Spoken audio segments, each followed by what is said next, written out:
새날이 밝았습니다. 우리 삶의 새해를 향하실 주님을 기대하며 말씀 앞에 잠잠히 나아가겠습니다. 오늘 우리가 함께 읽고 묵상할 말씀은 에스겔서 36장 32절에서 38절입니다. 주 여호와의 말씀이니라. 내가 이렇게 행함은 너희를 위함이 아닌 줄을 너희가 알리라. 이스라엘 족속아, 너희 행위로 말미암아 부끄러워하고 한탄할지어다. 주 여호와께서 이같이 말씀하셨느니라. 내가 너희를 모든 죄악에서 정결하게 하는 날에 성읍들에 사람이 거주하게 하며 황폐한 것이 건축되게 할 것인즉, 전에는 지나가는 자의 눈에 황폐하게 보이던 그 황폐한 땅이 장차 경작이 될지라. 사람이 이르기를 이 땅이 황폐하더니 이제는 에덴 동산 같이 되었고 황량하고 적막하고 무너진 성읍들의 성벽과 주민이 있다 하리니, 너희 사방에 남은 이방 사람이 나 여호와가 무너진 곳을 건축하며 황폐한 자리에 심은 줄을 알리라. 나 여호와가 말하였으니 이루리라. 주 여호와께서 이같이 말씀하셨느니라. 그래도 이스라엘 족속이 이같이 자기들에게 이루어 주기를 내게 구하여야 할지라. 내가 그들의 수요를 양떼같이 많아지게 하되 제사 드릴 양떼 곧 예루살렘이 정한 절기의 양무리같이 황폐한 성읍을 사람의 때로 채우리라. 그리한즉 그들이 나를 여호와인 줄 알리라 하셨느니라.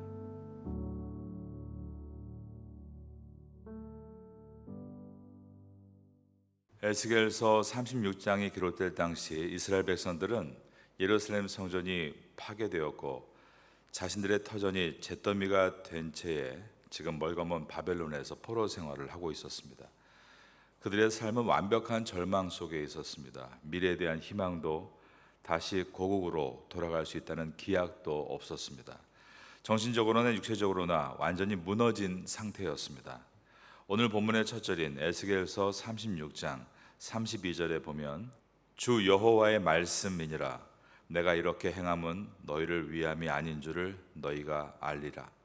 이스라엘 족속아, 너희 행위로 말미암아 부끄러워하고 한탄할지어다. 이 한 절만 떼서 읽으면 하나님은 이스라엘이 범죄해서 나라를 잃었고 외국에 지금 포로 생활을 하고 있는 것에 대해서 너 참 아주 잘됐다, 이렇게 책망하시는 것으로 보여집니다. 그런데 여기서 내가 이렇게 행함은 너희를 위함이 아닌 줄을 알리라, 이 말씀은 앞에 22절과 연결됩니다. 22절에 이스라엘 족속아, 내가 이렇게 행함은 너희를 위함이 아니요 너희가 들어간 그 여러 나라에서 더럽힌 나의 거룩한 이름을 위함이라 라고 되어 있습니다. 내가 너희를 구원하고 회복시키는 것은 너희가 잘해서 또 자격이 있어서가 아니라 오직 나의 거룩한 이름을 지키기 위해서다. 이 말의 뜻은 만약 하나님이 너희 착함과 의로움 때문에 구원하겠다라고 하셨다면 이스라엘은 절대로 소망이 없습니다. 이스라엘은 하나님을 배반했고 우상을 숭배하다가 심판을 받았습니다. 그러므로 그들에게는 구원을 받을 만한 공로나 자격이 전혀 없었던 것입니다. 하나님은 이스라엘에게 어떠한 구원의 자격도 조건도 찾을 수 없다는 것을 잘 알고 계셨습니다. 그래서 구원의 동기를 이스라엘 내부에서가 아닌 하나님의 신실하심과 하나님의 이름의 거룩함에서 찾으셨습니다. 그러므로 오늘 본문의 첫 절인 32절에서 내가 이렇게 행함은 너희를 위함이 아닌 줄을 너희가 알리라. 이스라엘 족속아, 너희 행위로 말미암아 부끄러워하고 한탄할지어다 라는 이 내용은 너희가 구원받은 것은 전적인 하나님의 은혜라는 것을 알라라는 뜻입니다. 은혜의 뜻은 받을 자격이 없는 자에게 일방적으로 베풀어 주시는 호의입니다. 은혜를 깨닫는 심령의 첫 번째 반응이 있습니다. 그것은 이 32절과 같이 거룩한 부끄러움입니다. 너희 행위로 말미암아 부끄러워하고 한탄할지어다. 진정한 회복은 내가 얼마나 괜찮은 사람인가를 확인하는 데서 오지 않습니다. 나는 망할 수밖에 없었던 존재지만 하나님의 크신 은혜로 말미암아 살게 되었다. 겸손한 고백과 진정한 낮아짐이 회복의 원천인 것입니다. 회개를 통해서 회복이 시작이 되면 황폐한 삶이 에덴 동산으로 바뀌는 역사가 일어납니다. 35절을 보겠습니다. 사람이 이르기를 이 땅이 황폐하더니 이제는 에덴 동산 같이 되었고 황량하고 적막하고 무너진 성읍들의 성벽과 주민이 있다 하리니, 하나님께서 은혜를 베푸시면 황폐했던 땅이 에덴 동산처럼 변화됩니다. 여기에서 황폐하다라는 히브리어가 샤마함이란 단어인데 완전히 파괴돼서 잡초만 있는 무성한 상황을 말합니다. 포로기 때 이스라엘의 황폐함은 여기까지 이르렀던 것입니다. 그러나 하나님께서 개입하시자 그 황무지가 생명이 넘치는 에덴 동산으로 반전이 됩니다. 이것은 단순하게 토지가 회복된다라는 의미만 들어있지 않습니다. 그들의 내면에 황폐했던 이스라엘 백성의 심령에 어제 본 것처럼 성령의 단비가 내려서 생기를 되찾는다라는 말씀입니다. 우리에게도 똑같이 적용됩니다. 하나님께서 우리의 피폐해진 삶에 성령의 단비를 내려서 물된 동산같이, 에덴 동산같이 생기를 주실 때 우리의 사업, 학업, 건강의 증진, 그런 외형적인 것만이 아니라 우리 내면의 피폐함을 거두어 가십니다. 내 마음에 그리스도의 푸르른 계절이 오는 것처럼 푸른 초장과 들판으로 바꾸어 주시는 것입니다. 그 결과 죄로 인해 깨졌던 관계들이 회복되는데 무엇보다 하나님과의 관계가 회복이 됩니다. 다시 하나님 앞에 나오면 벅찬 감격이 끓어오르고 그분의 은혜에 기뻐하며 살아가는 삶, 그렇게 되면 가족과의 관계도 회복됩니다. 늘 가족한테 나의 어두운 기운이 막 전달되므로 어려움을 줬던 그 마음이 회복되어서 가족과의 깊은 관계를 갖게 됩니다. 이웃과도 마찬가지입니다. 옆집, 앞집, 뒷집의 사람들과 좋은 관계를 갖는 은혜가 있는 것은 우리의 심령이 회복될 때부터입니다. 모든 것을 아가페의 사랑으로 그 바탕으로 하기 때문에 이렇게 생기 있게 관계가 돌아가게 되는 것입니다. 36절에서 하나님은 이렇게 선언하십니다. 너희 사방에 남은 이방 사람이 다 여호와가 무너진 곳을 건축하며 황폐한 자리에 심은 줄을 알리라. 나 여호와가 말하였으니 이루리라. 이 세상을 다스리시는 여호와 하나님은 약속을 하시고 그 약속을 반드시 이루시는 신실하신 하나님이십니다. 사람들은 무너진 성벽을 보면서 야 이제 끝났다라고 말하지만 하나님은 그 무너진 곳에서 새로운 성읍을 시작하시는 분이십니다. 우리의 삶 가운데 황량하고 적막한 영역이 있을 겁니다. 이 황막하고 적막한 영역에 하나님의 은혜가 임하게 되면 에덴의 풍요로움이 회복된다. 오늘 이 말씀을 우리가 받고 하나님 제 심령 가운데 어두운 영역이 있는데 이 어두운 황무지 같은 영역에 하나님의 말씀이 임함으로 생기가 시작이 되고 에덴의 회복이 제 심령부터 시작되기를 원합니다. 기도하시는 여러분 되시기를 예수님의 이름으로 축원합니다. 오늘 본문의 가장 핵심적인 구절은 37절입니다. 37절 말씀을 다 같이 보겠습니다. 주 여호와께서 이같이 말씀하셨느니라. 그래도 이스라엘 족속이 이같이 자기들에게 이루어 주기를 내게 구하여야 할지라. 이 말씀 속에는 대단히 중요한 신앙의 원리가 들어 있습니다. 하나님은 이미 회복을 약속하신 상태입니다. 황무지를 에덴으로 만들겠다라고 하셨습니다. 그렇다면 우리는 아무것도 안 해도 되는 것인가? 아니라는 것입니다. 하나님은 우리에게 기도의 거룩한 노동을 시작해야 한다라고 말씀하고 계십니다. 그래도 내게 구하여야 할지니라, 이 말씀입니다. 하나님의 약속과 우리의 기도는 함께 가야 한다는 가르침입니다.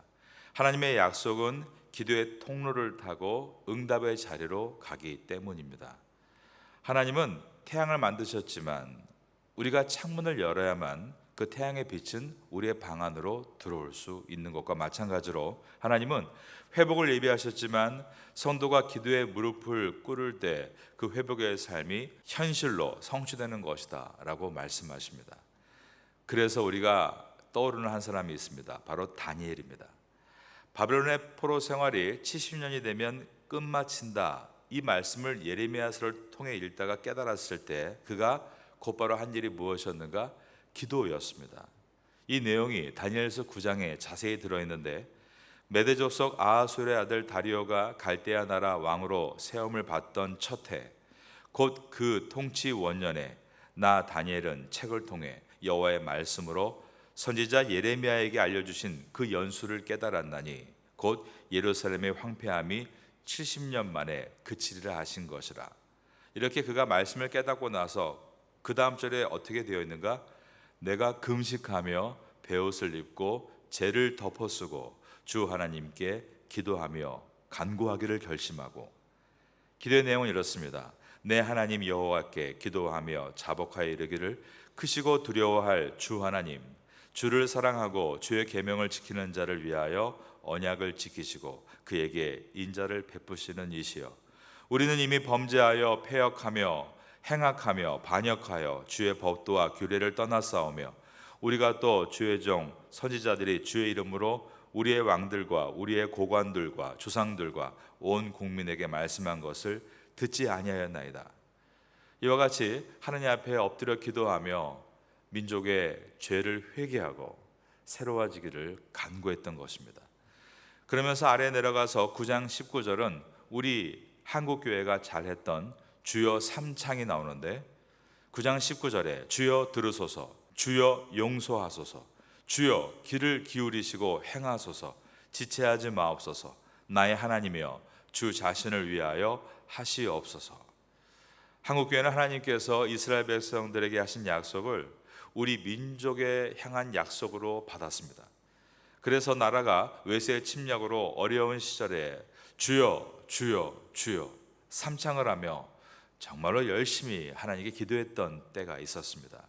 저도 학생 시절에 보면 3.1절이나 광복절 이런 때 산에 가보면 산 언덕마다 조금만 높은 언덕이라도 누군가가 그 자리에 앉아서 무릎을 꿇고 간절히 기도하던 모습을 지금도 생생하게 기억합니다.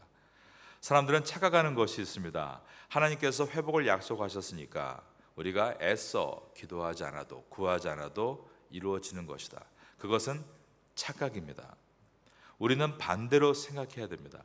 하나님께서 회복을 약속하셨기 때문에 우린 그 약속이 성취되는 동반자가 되어 기도의 노동을 해야 한다. 바로 이것이 우리의 믿음의 태도인 것입니다.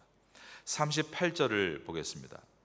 제사 드릴 양 때 곧 예루살렘이 정한 절기에 양무리 같이 황폐한 성읍을 사람의 때로 채우리라. 그리한즉 그들이 나를 여호와인 줄 알리라 하셨느니라. 절기 때 예루살렘에 엄청나게 많은 양들을 성전에서 하나님께 바쳤습니다. 이와 마찬가지로 하나님께서 무너진 성읍에 하나님의 백성들을 다시 가득가득 채우실 것이다라고 약속하셨습니다. 그 영적인 부흥과 숫자의 번성은 오직 누가 얻게 되는 것입니까? 기도하는 성도, 기도하는 교회, 그들을 통해 이루어지는 것입니다. 기도는 약속된 은혜의 땅으로 끌어주는 거룩한 통로이기 때문입니다. 그러므로 우리가 회복을 원한다면 우리는 먼저 기도의 자리를 복원해야 합니다. 가정의 회복을 원한다면 가정을 위해 눈물로 기도해야 되고, 우리의 삶에 황무지와 같이 무너진 영역이 있다면 그 영역이 재정의 영역이든 건강의 영역이든 자녀에 관계된 영역이든 그런 상황에 대해서 우리가 기도의 자리로 들어가야 합니다. 신앙이 침체되는 문제가 있는 것에 대해서 우리는 탄식하고 기도해야 합니다. 우리의 모든 영역에서 황무지를 에덴 동산으로 바꾸시는 것은 오직 하나님의 능력에 달려 있는데, 그 능력을 우리에게 부어주시는 통로가 바로 기도인 것입니다. 하나님은 예수 그리스도를 믿고 구원받은 우리들에게 회복을 약속하셨습니다. 우리는 이 회복을 믿고 있습니다. 그런데 정말로 믿는다면 다니엘과 같이 바로 그때부터 기도를 시작해야 합니다. 기도는 믿기지 않으니까 나에게 믿음을 주세요라는 그런 기도가 아니라, 하나님께서 약속하신 회복은 반드시 이루어질 텐데 그 회복을 받을 만한 그릇이 되기 위해 준비하는 시간이 기도입니다. 하나님 어떻게 저희들을 쓰시기를 원하십니까? 하나님의 비전을 구하는 것이 기도입니다. 기도로 잘 준비되면 하나님의 때를 만났을 때 하나님이 보여주시는 그 부흥과 은혜를 잘 받아 귀하게 열매를 맺을 수 있는 것입니다. 그 은혜를 얻는 우리 모두가 될 수 있기를 예수님의 이름으로 축원합니다.